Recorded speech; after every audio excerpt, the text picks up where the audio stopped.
Hello friend, मैं Shishir Sharma 7+ year experience PHP developer हूं।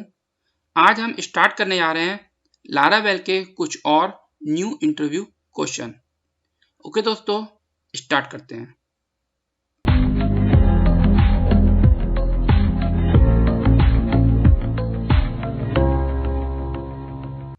दोस्तों, जैसा कि आप स्क्रीन पे देख रहे हैं, मेरे सामने क्वेश्चन है how to create auth.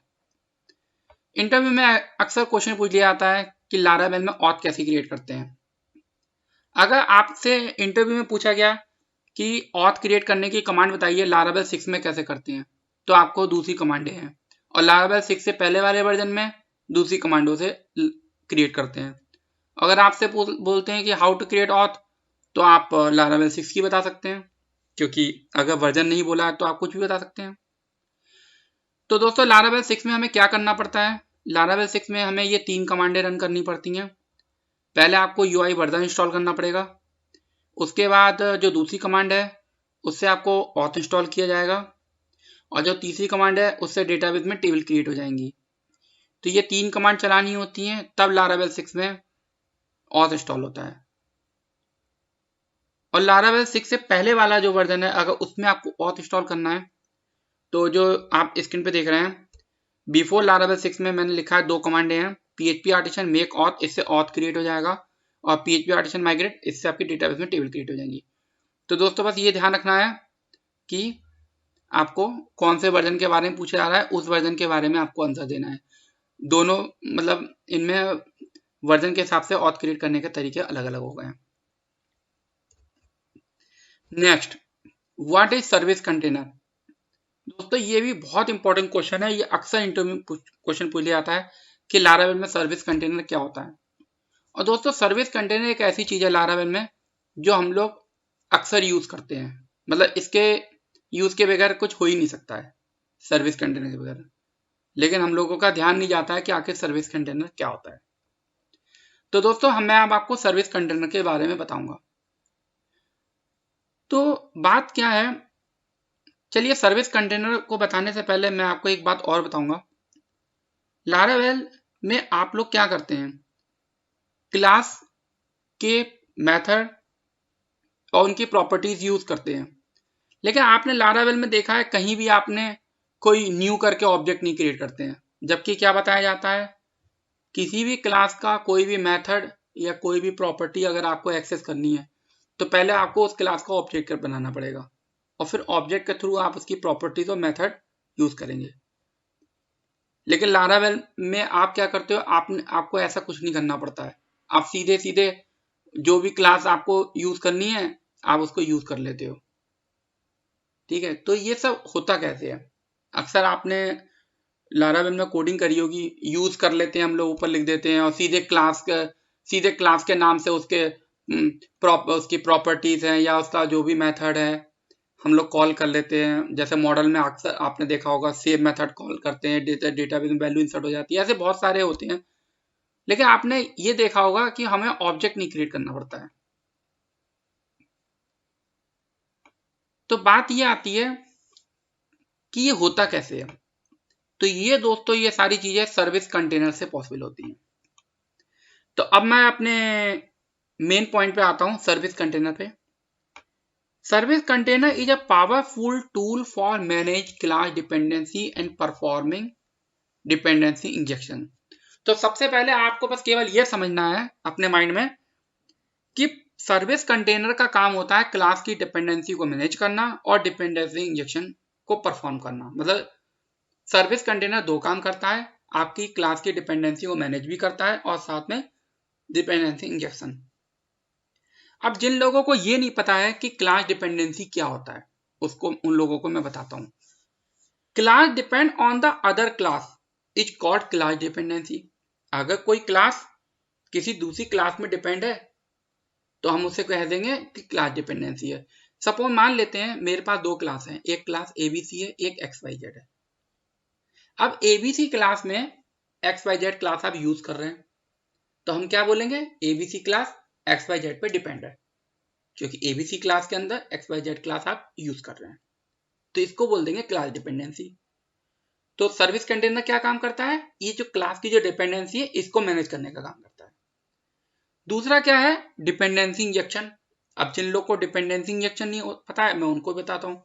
Dependency injection में क्या होता है, आप अब मैं एबीसी और XYZ की बात कर रहा था, तो अब एबीसी क्लास में XYZ आप यूज करोगे, XYZ क्लास को एबीसी क्लास के अंदर यूज करोगे तो आपको XYZ क्लास का ऑब्जेक्ट बनाना पड़ेगा ना, लेकिन ऑब्जेक्ट नहीं बनाना पड़ता है।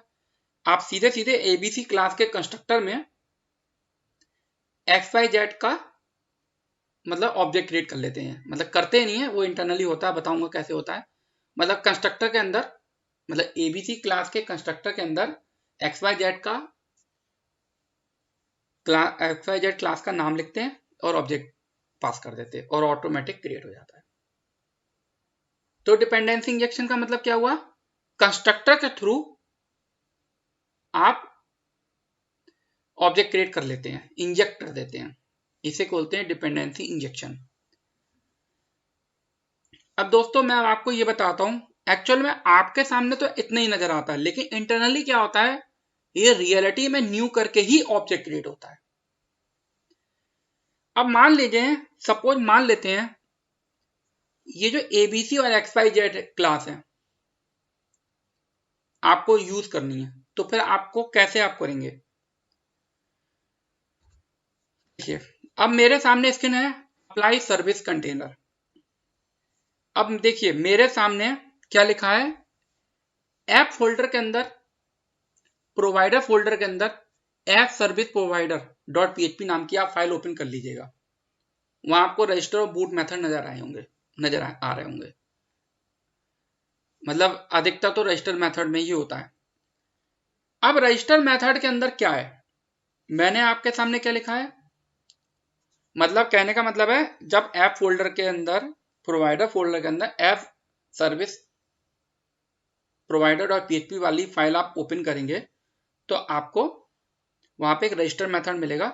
वहां आप देखिएगा, वहां पे हमें क्या करना होता है, उस रजिस्टर मेथड के अंदर हमें इस तरीके से बाइंड करना होता है, जैसा कि स्क्रीन पे आप देख रहे हैं $this app bind। तो यहां पर क्या है, यूजर क्लास, जैसे मैं अभी आपके सामने XYZ क्लास की बात कर रहा था, तो यहाँ पे ये XYZ क्लास की बात हो रही है। तो यहां पे आपने क्या किया, यहां पे आपने देखो रिटर्न न्यू, मतलब यहां यूजर क्लास को जैसे अभी हम XYZ बोल रहे थे आप वैसे समझ लीजिए। कहने का मतलब है कि जो बाइंड मेथड होता है उसके थ्रू हमारा ऑब्जेक्ट क्रिएट होता है। अब देखिए नीचे देखिए मैंने क्या लिखा है, क्लास होम कंट्रोलर। अब मैंने होम कंट्रोलर में क्या किया, कंस्ट्रक्टर के अंदर यूजर क्लास, मतलब मैं जैसे XYZ बोल रहा था आपको, अब यहाँ पे यूजर क्लास की बात हो रही है, ठीक है, यहाँ पे यूजर क्लास लिखा हुआ है मैंने। होम कंट्रोलर के अंदर क्या लिखा है मैंने, यूजर क्लास $यूजर। तो जैसे ही आप ये लिखेंगे ये ऑटोमेटिक ये ऊपर ऐप सर्विस प्रोवाइडर .php नाम की फाइल कॉल होके बाइंड के थ्रू ये आपको ऑब्जेक्ट क्रिएट हो जाएगा, और फिर आप होम कंट्रोलर के अंदर आप अपनी यूजर क्लास यूज कर रहे हैं। मतलब नीचे वाला जो कोड है वो एक होम कंट्रोलर दे रखा है मैंने। तो होम कंट्रोलर के अंदर आप यूजर क्लास किस तरीके से यूज करेंगे, पहले आप अपनी यूजर क्लास बना के रख लीजिएगा और उसके अंदर ऐप सर्विस प्रोवाइडर .php वाली फाइल के अंदर रजिस्टर मेथड मिलेगा, वहां पे आप बाइंड मेथड के थ्रू आप ऑब्जेक्ट क्रिएट कर लीजिएगा। और फिर आप जहां भी आपको यूज करना, बस कंस्ट्रक्टर में सीधे सीधे उस क्लास का नाम पास करिएगा और फिर आप उसे यूज कर सकते हैं। तो ये होता है। Next, how to create model with migration. अक्सर इंटरव्यू में क्वेश्चन पूछ लिया जाता है कि आपको मॉडल बनाना है माइग्रेशन के साथ, तो आपको कमांड क्या चलानी है, php artisan make model address -m last में। तो इससे क्या करेगा, एड्रेस नाम का एक मॉडल भी क्रिएट हो जाएगा और आपका एक स्कीमा भी क्रिएट हो जाएगा। मॉडल आपको कहां मिलेगा, रूट पे मिलेगा, ऐप फोल्डर के अंदर address.php, क्योंकि हमने ऊपर कोई पाथ नहीं दिया हुआ है इसलिए बाय डिफॉल्ट ये ऐप फोल्डर के अंदर मॉडल क्रिएट कर देगा। और डेटाबेस वाला जो फोल्डर होगा उसके अंदर आपको इस टाइप की कुछ, डेटाबेस फोल्डर के अंदर एक माइग्रेशन वाला फोल्डर होगा, उसके अंदर इस टाइप की कुछ आपको फाइल नजर आएगी। Migration file. तो इस वाली कमांड से क्या हो रहा है, आपका मॉडल भी क्रिएट हो जा रहा है और आपका स्कीमा भी क्रिएट हो जा रहा है, माइग्रेशन फाइल भी बन रही, दोनों काम हो रहे हैं। Next, how to create dummy record. अक्सर इंटरव्यू में क्वेश्चन पूछ लिया था डमी रिकॉर्ड कैसे बनाना है। मैं फैक्ट्री मेथड, देखिए मैंने क्या किया हुआ है, फैक्ट्री मेथड कॉल किया है। फैक्ट्री मेथड के अंदर मैंने अपना ऐप यूजर मतलब यूजर वाला मॉडल लिखा। अब यूजर मॉडल के अंदर जाके मैंने लिखा 5। अब जैसे 5 लिखेंगे तो 5 डमी रिकॉर्ड क्रिएट हो जाएंगे। तो ये फैक्ट्री वाला जो मतलब मेथड है, फंक्शन कहेंगे जो भी है, इसके थ्रू इस तरीके से हम लोग डमी रिकॉर्ड क्रिएट कर सकते हैं। अब जब 5 की जगह आप चाहे 1000 डाल लीजिए, जितने चाहे उतने डाल दीजिए, ऑटोमेटिक क्रिएट करेगा। और ये आपको मिलेंगे कहाँ, मैंने क्या लिखा है, ऐप यूजर। अब ऐप यूजर का मतलब यूजर मॉडल की बात हो रही है, और यूजर मॉडल का मतलब है इसकी टेबल्स होगी यूजर्स वाली टेबल। तो आपको यूजर्स वाली टेबल में डमी रिकॉर्ड नजर आएंगे। तो जो भी आप मॉडल का नाम लिखेंगे यहाँ पे, उसी मॉडल के करस्पॉन्डिंग जो भी टेबल होगी उसके आपके वहां आपके रिकॉर्ड क्रिएट हो जाएंगे। वो स्कीमा चेक करता है तो डमी रिकॉर्ड क्रिएट कर देता है। नेक्स्ट, तो आजकल ये भी क्वेश्चन इंटरव्यू में अक्सर पूछ लिया जाता है, what is Laravel chunk. Laravel chunk की बात मैं करता हूं। लारावेल चंक की जरूरत कब पड़ती है, जब आपके मान लीजिए डेटाबेस में बहुत सारे रिकॉर्ड हैं। जैसे मैंने लिखा है, if you work with 1000 of database record, हजारों रिकॉर्ड हैं, मान लीजिए 50,000 रिकॉर्ड हैं, 60,000 रिकॉर्ड हैं। अब वो 50,000 रिकॉर्ड जब डेटाबेस से जब फैच होते हैं तो होता क्या है, मेमोरी यूजेस बढ़ जाता है। तो ये जो चंक फंक्शन होता है ना, इसके थ्रू हमारा काम इजी हो जाता है, मेमोरी भी सेव हो जाती है और स्पीड भी बढ़ जाती है। अब देखिए मैंने आपके सामने एक क्वेरी लिखी है चंक के थ्रू, ठीक है। यूजर्स वाली टेबल है, ऑर्डर बाय आईडी क्या है, मतलब आईडी बाइस रिकॉर्ड हो जाएंगे असेंडिंग ऑर्डर। तो यूजर्स वाली टेबल में अब 100 का मतलब क्या हुआ, 100 का मतलब ये है, मान लीजिए आपके पास में डेटाबेस में समझ लेता हूं 2000 रिकॉर्ड है सपोज। अब 2000 को 100 से डिवाइड करेंगे तो कितने हुए, 20, ठीक है। तो इसका मतलब आपकी 20 क्वेरी बन जाएंगी, 20 आपकी क्वेरी क्रिएट हो जाएंगी इससे। तो ये चंक फंक्शन क्या करता है, आपकी जो एसक्यूएल की जो क्वेरी होती है वो उसको टुकड़ों टुकड़ों में तोड़ देता है। तो किस तरीके तोड़ता है, जैसे हमारी लिमिट वाली क्वेरी होती है।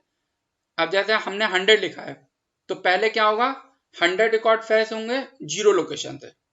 फिर दूसरी क्वेरी जब बनेगी फिर 100 रिकॉर्ड ही फैच होंगे लेकिन 100th लोकेशन से।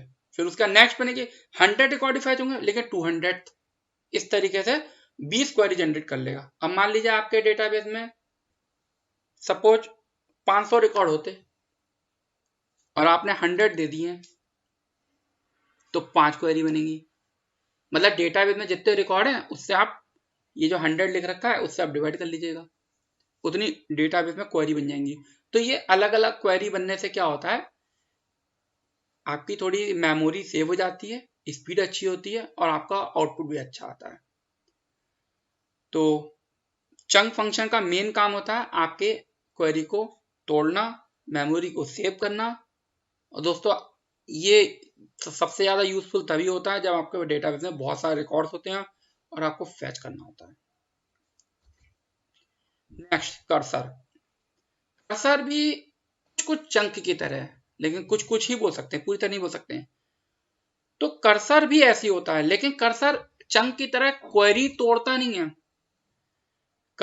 देखिए, the cursor method fetch database record using cursor. तो ये कर्सर के थ्रू रिकॉर्ड्स आते हैं डेटाबेस से, लेकिन इसमें which will only acute single query, इसके अंदर एक सिंगल क्वेरी चलती है। This cursor method use to greatly reduce your memory usages, आपकी मेमोरी का यूजेस बढ़ाता है। मतलब चंक में क्या हो रहा था, कर्सर में क्या हो रहा था। कर्सर क्या है, बस फर्क इतना है कि चंक आपकी क्वेरी को तोड़ रहा था लेकिन आपकी क्वेरी सिंगल क्वेरी रहती है, क्वेरी तोड़ता नहीं है। क्वेरी सिंगल ही चलेगी लेकिन आपकी मेमोरी को सेव कर देगा, स्पीड बढ़ा देगा, मेमोरी सेव करेगा। तो कर्सर का यूज भी हम लोग तभी करते हैं जब हमारे डेटा में बहुत सारे रिकॉर्ड्स होते हैं, उन्हें फैच करना होता है। दोस्तों आपको हमारा वीडियो कैसा लगा? दोस्तों अगर आपको वीडियो हमारा अच्छा लगता है या जो भी आप कोई कमेंट या सजेशन देना चाहें, आप हमें कमेंट बॉक्स के थ्रू दे सकते हैं। जो लोग नए हैं, जिन्होंने मेरे चैनल को अभी तक सब्सक्राइब नहीं किया है, वो मेरे चैनल को सब्सक्राइब कर दें और साथ में बेल आइकन अगर आप दबा देंगे तो मेरे वीडियो के नोटिफिकेशन भी आपको मिलते रहेंगे। ओके दोस्तों, आज का वीडियो यहाँ फिनिश होता है। धन्यवाद।